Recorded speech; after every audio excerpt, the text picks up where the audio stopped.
Greetings everybody, my name is John and I'm here to put out a video about me. I'm a skeptic now, atheist or whatever. Most the Hebrew Israelites, they got mad at me because I converted out from being a Hebrew Israelite or whatever, or not a Hebrew Israelite but an Israelite, a believer, Messianic believer, and they dog me now saying I'm going to hell or I worship the devil, and they seem to think everybody who don't believe in the Bible is they are fool, because it is one scripture that says the fool says in his heart there is no God and all this other stuff. But I'm not saying that there is not a God. I'm just saying I don't believe it till I see it. You know, but I can't. Nobody can disprove God. You can only disprove His presence because He hasn't presented Himself yet.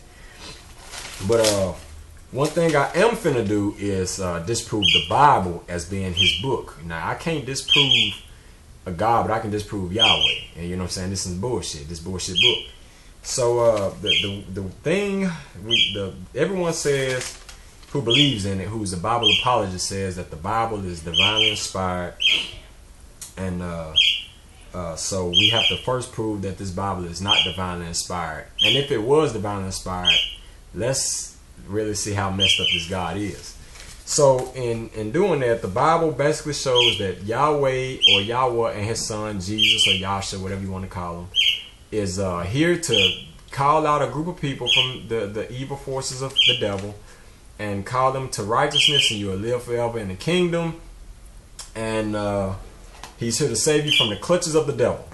And the Old Testament basically tells you to don't sin, stay away from the devil, and the New Testament says that Jesus is come. He was manifested to save us from the devil. That's 1 John 3:8. It says, "He that commits sin or breaks Yahweh's law is of the devil, for the devil sinned from the beginning.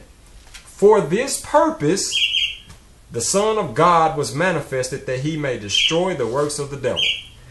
But if you actually go through the Bible, you see that the devil, or Satan, which means adversary in Hebrew, Hasatan, is probably the most obedient motherfucker in the Bible. He never goes against God's will. And you might be like, "Ah, yes, he does." No, he don't. There is not one verse in the Bible that shows that the devil went against Yahweh's word. And if you go to Genesis, if you try and pull up Genesis talking about the serpent in the garden, that's not the devil. No one can prove it's the devil. It just says a serpent was there. You know what I'm saying? But every time that the devil, when it says the devil in the text, he's being obedient, and that kind of makes you think, why would God curse the serpent when in actuality the devil only does what God tells him to? And if you go to Job chapter 1 verse 12, you'll see that God said, "Satan, what are you doing?" Satan said, "I'm minding my own business, motherfucker, running up and down the earth." And God was like, "Well, Job." God brought up Job. And the devil was like, yeah, I seen that dude. You know what I'm saying? If you do this, he'll curse you to the face. So God said, everything in this that he owns is in your power. Just don't touch him. So God gave the devil a command, and the devil or Satan followed suit. He didn't go against nothing. Now, if the devil is a rebel or adversary, why didn't he go ahead and kill Job like he was supposed to? Like, that's what I'd do if somebody gave me some rules and I'm an adversary. If I hate God or hate my boss, if he tell me that, fuck you, I ain't finna do that. You know what I'm saying? But he did. He obeyed God and did exactly what God told him to. So that's oxymoron. Why would the devil be an obedient rebel or obedient outlaw? That's kind of retarded. So we see that the devil is only doing what God told him to. And most people try and pull up Isaiah 14:12 or Ezekiel 28 saying that the devil tried to take over heaven and all this other stuff. But in actuality, if you Google, is Lucifer the devil? If you Google that, is Lucifer the devil in Isaiah 14:12 and Ezekiel 28, there'll be a link telling you, it'll say Bible.org, for Isaiah 14:12, and it'll show you that the devil is not who Isaiah is talking about, and neither is he who Ezekiel is talking about in Ezekiel 28. But even if he was, why would God get mad at the devil for trying to take over heaven when God is the one that put the thought in his head?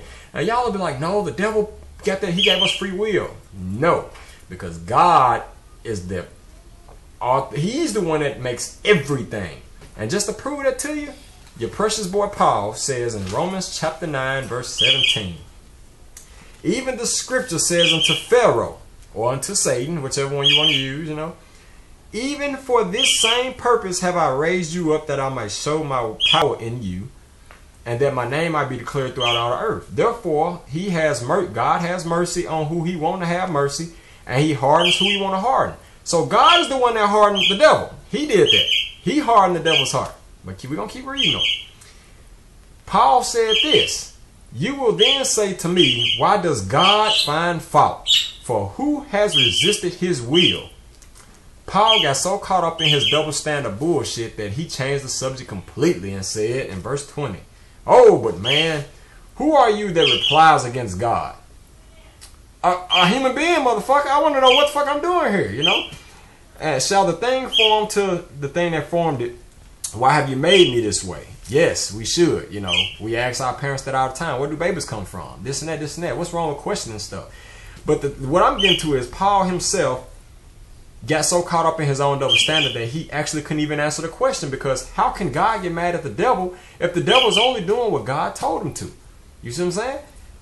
Why in the world in Revelation 20 verse 2 would God put, or Jesus, whoever fuck you want to call him, bound Satan for 1,000 years, only to let him back out 1,000 years later? And the devil, remember, the devil is the one who messed up God's book, as y'all say. The devil got his people and messed up the book.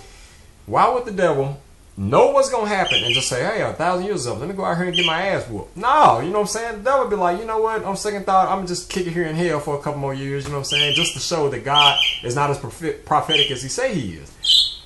So, if you got that kind of logic, and I'm pretty sure y'all going to use Jeremiah 9:9 like y'all always do. Y'all say that the scribes wrote it down wrong. Now, if you say, just like Paul said, God is in absolute control, technically the scribes only wrote it down wrong because God put that thought in the scribe's head.